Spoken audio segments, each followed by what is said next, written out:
Hello students, welcome to the third video for the chapter Word Processor Tabular Presentation. In this video I will conclude the chapter. So let us begin with the topic. Hello students, in this video we will see how to change the row height of a table, how to change the column width of a table, how to put border lines, how to remove border lines in a table and many more things. So let us start with the first topic, that is how to change the row height of a table. Then we will see how to change the column width. So there are few methods to change the row height of a table. Now the first method is to use your mouse pointer. Now you bring the mouse pointer on a border line of a table, then press the left mouse button and drag the border line down. And as you can see on the screen, I am dragging it down and the row height is changing. Same way, bring the mouse pointer on the second line and drag it down as much as you want. Accordingly, the row height will change. So same way we can use for the third row also and the fourth row also. So here I changed the row height using a mouse pointer. Now as you can see, the row height of each row are not same. Some are big, some are small. Now how to make it equal? Suppose if the row height are not matching accordingly and you want to create a row height, you want to make the row height of a certain height, that is a equal height, that is it should be the same height for all the rows. What you need to do, just go to the left hand side at the top. As you can see, there is a plus button. Okay, so when you click there, it will select the whole table. Then right click there, a menu comes. On that menu there is an option called distribute rows evenly. Just left click on the option. Now after clicking, now as you can see, the height of each row, it has become equal. Earlier row heights were unequal, some were big, some were small, but after clicking on the option distribute rows evenly, what happened? The row height of each row has become equal. This is one way to change the row height using your mouse pointer. Then you can select the distribute rows evenly to make it of a particular height. Now another method, if you want to change the row height, what you need to do, either you select the whole table, then at the top, as you can see, there is a menu buttons. On the menu buttons, just go to the right hand side, there will be an option called layout. When you click on layout, on the ribbon there will be an option, it will come, that is called cell size. Just at the top of the cell size there is an option called height. This is the height of the row. Now if I change the height of the row, because I have selected the whole table, that's why for each and every row the height is getting changed equally. Now if I put the cursor on the first row, the cursor is on the first row. Now if I change the height of the table, only the height of the first row will get changed. Suppose if I put the cursor on the third row, now if I am changing the height, as you can see, only the height of the third row is getting changed. Now here also, now after doing all this, as you can see, now height are not same for each row.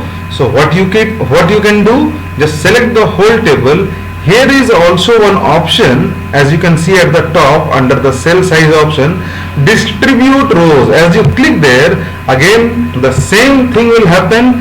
It will distribute the row size evenly. That means all the row size will become equal. Same way, the same method can be applied for column width also. Like you can use your mouse pointer, just put the mouse pointer on the cell borders, on the column borders, and using the left mouse button you drag it to the right hand side or to the left hand side to change the column width. This is one method. Another method, here the width option under layout option. Under layout menu there is an option called width under cell size. So what you need to do, just put, if you want to make the row height equal, just select whole table and go on clicking on the cell size width option, and as you can see I am changing the row width and it is equally changing. That means all the three rows are of equal width. Suppose if I put the cursor on one particular column, then if I am making the changes only for that particular column, the changes are made. Now we will see how to add borders in a table. Now as you can see, there is a table on the screen of 3 columns and 4 rows. Suppose I want to add border on a particular cell. Let us say the second row and the second cell. I want to add a border on it. So what I need to do, just I will put the cursor there on that particular cell, then go to design option. At the top we have different menus: home, insert, layout, design and many more things. So to the right hand side, go to the design option, then click on borders. On the ribbon there are many more options which comes on the screen. You have to click on border option. Click on border, and now here you can see many options are there. Suppose if I want to remove a border, okay, or if I want to keep only one border, see I clicked on no border. Here one option is given, no border. So now as you can see that for that particular cell all the borders disappeared. Now again I will go to the border. I only want to put the left side border. So as you can see, as I clicked on the left border, only the left side border appeared. Same way, suppose if I click on top border, only the top border will appear. So accordingly you can put the border. If I want to put the of all the borders, means all side borders, just click on outside border or all border. I clicked, and here you can see again the border came as it is. Now this is the way we can put borders. Now you can change the color of that border also. How to do this? Now when you click on border, at the bottom there is an option called border and shading. What you need to do, or if you don't want to click here, there is one more option, pen color. So just click on pen color and run the pen on the border. Now as you can see, that particular cell on which I run the pen, that border color has become red. Same way, if I want to make some changes in any other border, just choose the pen color and just run the pen on the border. Now what you can do, you can choose the thickness of the border also. So here is an option at the top.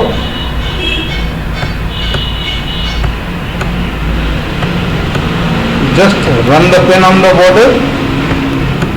Along with the color, the thickness also changes. So where you got this option? Under design menu there is a sub menu called borders. Under borders you will get all these options. Now if you want to change the pen color, if you want to change the thickness of the pen, again you can change. Now as you can see that the thickness is bit less than the green border, and also the color has changed. So same way you can put the border, you can change the color and the thickness of the border, etc. Now if I want to put a particular border on the whole table, so what I need to do? First, what I will do, I will select the table. I selected the whole table. Then choose a pen color.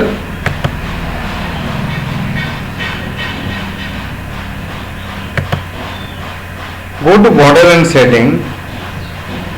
Where is that border and setting option? Here it is. Go down, border and setting, and choose.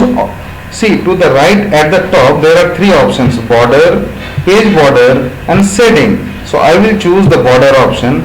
Then click on all. See, to the left hand side we have 4-5 options: none, box, all, grid, custom. So I will choose all because I need to put the border color and the thickness on all the cells of the table. After I choose all, I will select the border design, whatever design I want. If you don't want this design, let it be the default one. Choose the color, choose the thickness, and here click on OK. And here you see the border color of the whole table and the thickness of the whole table changed. Now we will see how to put color inside a table. That is called shading a table. Now here you can see a table of 3 rows and 3 columns. So what we need to do, just select the table and then go to the design option. Then there will be an option called shading. When you click on the drop down button of the shading, you will see different colors on the screen. Now you can choose any one of the color and put that color on the table. And now here the table is shaded. This is the way you can shade the table. Other than that, we have one more option called more colors. From here also you can choose the color according to your choice. So just choose the color and click on OK. And why this happened? Because I had not selected the whole table and the cursor was on that particular cell. That's why that particular cell was shaded. Suppose if I select the last row and if I go there on shading and if I choose a color, you can see only that particular row is shaded. Now we will see how to resize a table. Now a table on the screen, as you can see, what you can do, when you bring the mouse pointer to the right down corner, the mouse pointer changes into two side arrow headed pointer. Now you just press the left mouse button and drag it down. As you can see, I am dragging it down and the size of the table is getting changed. Suppose this much I want, then after doing this much, you just leave the left mouse button and the size of the table is changed. So again, if you want to reduce, again bring the mouse pointer to the right down corner and reduce the size of the table. The way you reduce the photograph into MS Word, like when we insert pictures, the way we increase or decrease the size of the pictures, same way. So as you can see, I am increasing the size of the table, then again bring the mouse pointer to the right down corner, I am decreasing the size of the table. This is the way you can resize a table. Now let us talk about merging cells. Now merging means combining two or more cells to make it a one cell. Now how it is done, let us see. Now let us say I want to combine these two cells, the first cell and the adjacent second cell. I want to combine these two to make it one. So what I need to do, there are two different methods. Now what are these two different methods? First of all, let us see the first method. We will select both the cell. After that, right click, a menu comes and on the menu you will get an option called merge cells. As I click here, now you can see the vertical border between these two cells disappeared and it became a single cell. Now this is called merging. Merging means combining two or more cells to make it one cell. Now this is one way. Now let us go back again. Now another method. How to merge these two cells? Select both the cells as I said. After selecting both the cell, go to the layout option. And when you go to the layout option, there under merge submenu you will get an option called merge cell. Just click there on merge cell. Again you see both the cells are merged to make it a single cell. Same way, let us say I want to merge these four cells. This first one, this second one, third one and fourth one. These four cells.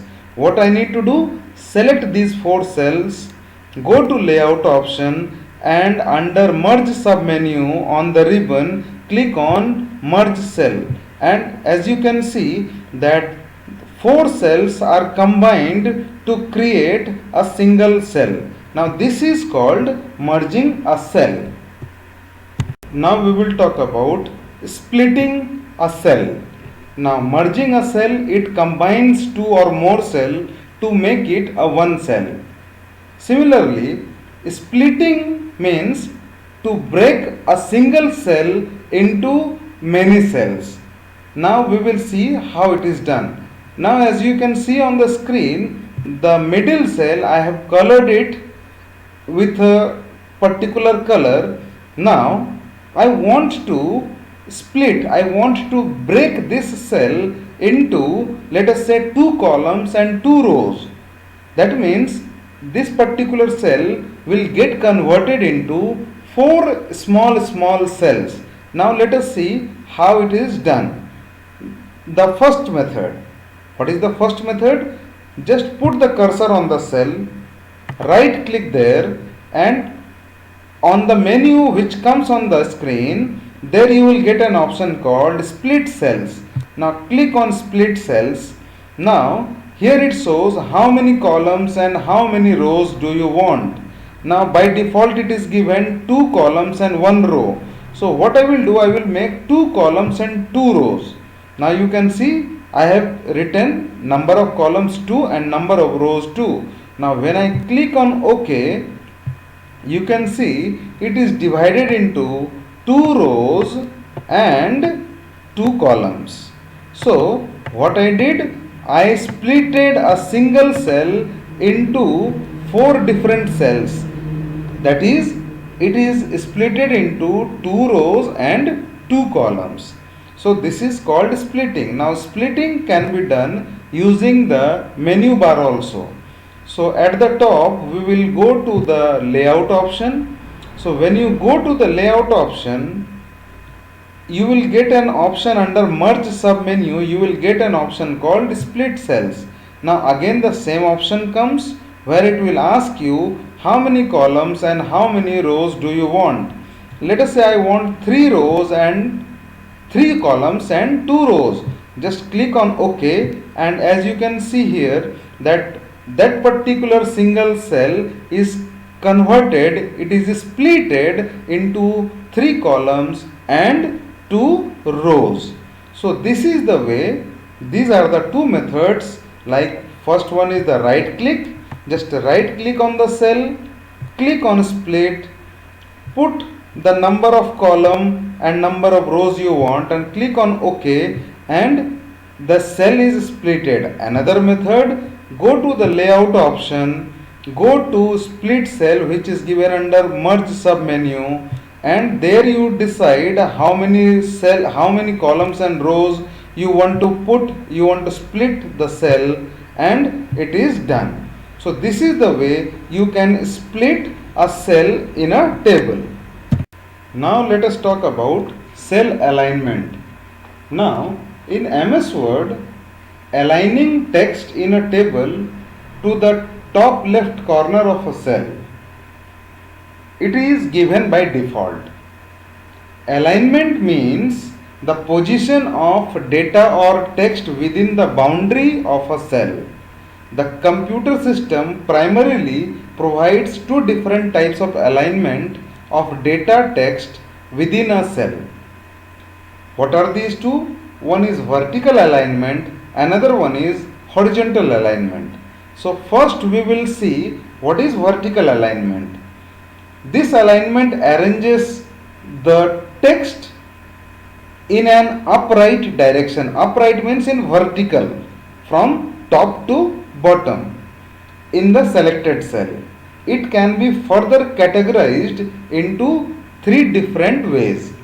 The first one is top alignment, second one is center alignment, and third one is bottom alignment. Now let us see on the screen. On the screen, in the middle cell, I have written a number, that is 1. Now by default, where the number is kept, it is inside the cell, it is at the top left corner. Okay, that is the default place given by the computer. Now suppose if I want to change the position of this particular number, now it is just now, right now it is aligned at top left. Now when you go to layout option, to the right hand side under alignment, see there are 9 different options. The first one is top left. Just down to that there is an option called center left. Now if I click there, the particular number, that is number 1, it is still to the left hand side of the cell, but it has come in the middle, that is called center left. Okay, now if I click on the next option, now where it has come, it is called bottom left. It is called bottom left. Now same way, if I click on the next option, now this is called center top. It is called center top, and it is the top center. Now if I click on the second option, it has come, what it is called? It is called center. Center means that it is in the middle point of the cell. Now I will click on another option. Now this particular area is called bottom center. It is on the center position on the middle of the cell, but it is at the bottom. That's why it is called bottom center. Now this particular position is called, what it is called? It is called top right. It is aligned at top right. That means the data is placed at top right. This is called top center. Sorry, this is called right center. This is called, to the right hand side, it is at the center position. Now this is the another option, that what it is called? It is called bottom right. Again I am repeating from the beginning. This is what this one is called. This one is called top left. That means to the left hand side at the top. This is called, what this one is called? This one is called center left. That means to the left hand side at the center, and this is called bottom left. What this position is called? This position is called top center. That means it is in the middle of the cell, but at the top. That's why it is called top center. Now this is called center. This is the center point. Now what this position is called? This is called bottom center. It is still on the center but at the bottom. This is called, what this one is called? This one is called top right. This one is right center, and this one is right bottom. So these are the 9 places where you can vertically align your data into a cell. Now when we talk about horizontal alignment, in that case there are 4 different options. So first we will talk about the 3 options. So it comes under, where you will get these options? These options you will get under home menu. So when you go to the home menu and here you can get under paragraph the four options are given. So what you need to do now, where it is to the right hand side of the cell, right bottom. Okay, so when I click on the align left, so what happened, the cursor brought the text to the left hand side. When I click on align center, it brought the data. Now if you notice, the data is moving horizontally, not vertically. The data has come on the center. Now when I click on right, what happens, the data comes to the right hand side. In this case, the data is moving horizontally, and in the other case, what you saw just now, in that case the data was moving vertically. So these are the two ways through which we can align the text into a cell.